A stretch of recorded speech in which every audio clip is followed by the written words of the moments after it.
Namo Myoho Renge Kyo, Namo Myoho Renge Kyo, Namo Myoho Renge Kyo. Hi. How you doing? I hope you're well and secure.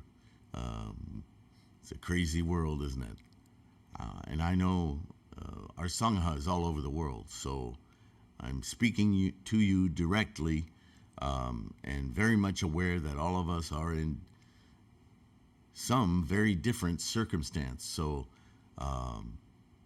this way, even though this is a video, I feel connected to you. Namo Myoho Renge Kyo. And all I want is for you to increase your confidence in your practice every day, right? Keep it strong, savor it, as I say. And here's a wonderful word. It's a mouthful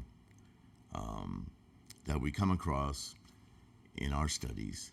Anuttarasamyaksambodhi, sometimes hyphenated as 3 words, sometimes just as Samyaksambodhi. But we're going to talk about the entire word, which for modern Buddhists generally comes out as Buddhahood. But I think it's important to know the roots of these things, just as our fascinating and multifaceted mind can create insights for us based on how many ways we look at perhaps the same thing, but is there a same thing, right? Moment to moment, moment to moment. Yeah, it's a philosophical question, I suppose. So here we go. Anuttarasamyaksambodhi. Ultimately, a transliteration from Sanskrit. Anuttarasamyaksambodhi, literally, for some academics, highest perfect awakening. Some would say perfect, complete enlightenment. Some would say, insert 3 different words here, right? This is an interpretation from Middle Chinese, Anuttarasamyaksambodhi, possibly through Pali, Anuttarasamyaksambodhi. The English term, enlightenment, is the Western translation of various Buddhist terms, most notably Bodhi and Vimutti. The abstract noun, Bodhi, and Bodhi in Pali or Sanskrit, means the knowledge or wisdom, and we hear that used a lot, Buddha wisdom, yes, or awakened intellect, probably don't hear that as much, of a Buddha.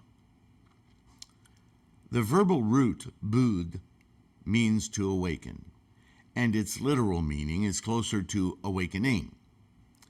Although the term Buddhai is also used in other Indian philosophies and traditions, its most common usage is in the context of Buddhism.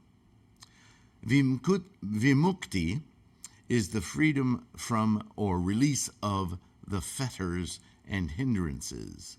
So we talk about emancipation or liberation of what? Cravings and clingings, right? Four Noble Truths from the very start.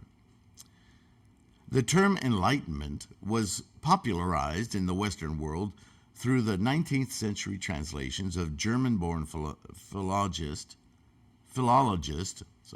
Max Müller. It has the Western connotation of general insight into transcendental truth or reality.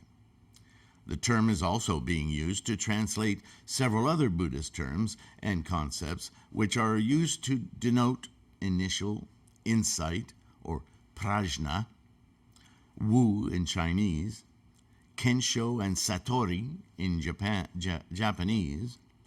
Satori may be familiar to those who studied the samurai codes, yes? The Bushido code.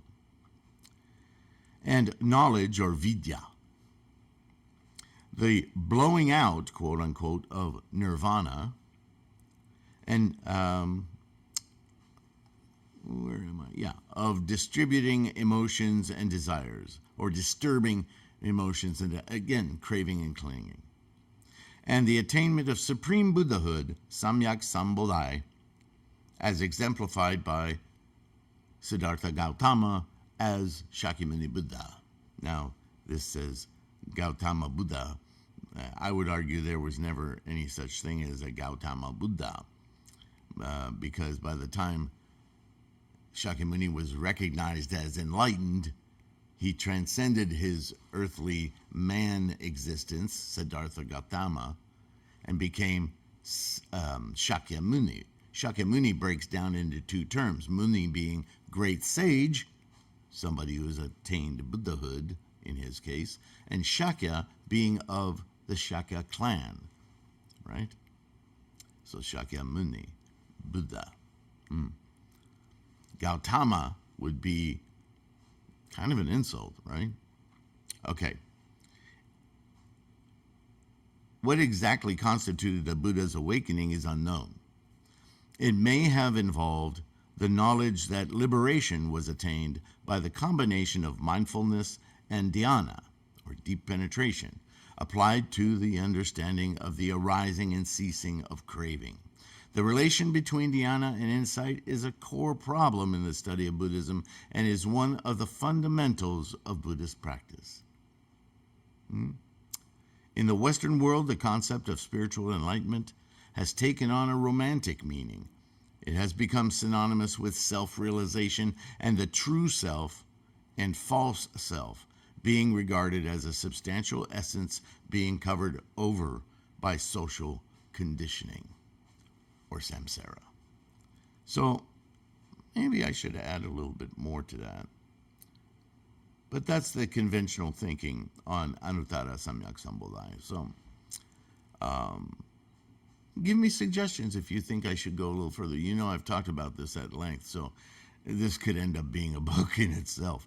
But as a working knowledge of what that means, Anuttarasamyaksambodhi, I think that pretty much sums it up. So the next term will be Arhat or Arahant. I have lots to say on that. Pages actually. And then Asuras. So we will continue. We're still in the A's at the beginning of the of Volume 2. I hope this is useful for you. Please take care of your health. Thank you for your support. Patrons, you are, as I've said, universally worthy bodhisattva. And all of you who are purchasing ebooks or print books or Nichiren, digital copies of Nichiren inscribed mandala, so you're practicing with Nichiren's mandala, not Bob's or Ted's or whatever. Keep it up. I really appreciate your support and practice. For all of us, for the Sangha, we thank you. And I will see you in the next one. Bye for now.